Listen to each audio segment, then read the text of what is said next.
Hey guys, welcome back to our YouTube channel, Tech It Simple.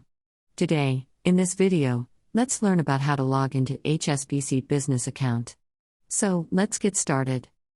At first, let's get into any browser and search for HSBC Business Login and click on this website over here. Click on Log On. Now, simply choose which one you want to enter, so Business Internet Banking. Let's tap on this. Now, enter your username. If you're doing it for the first time, click on Activate Account. So, simply type your username now.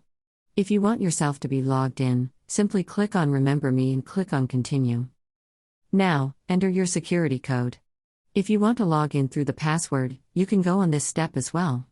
Click on this one, and here, simply enter your password and click on Login. After this, we'll get into HSBC Mobile Banking Interface. So, this is all we can do to log into HSBC. I hope you liked the video. Please do like and subscribe. Thanks for watching.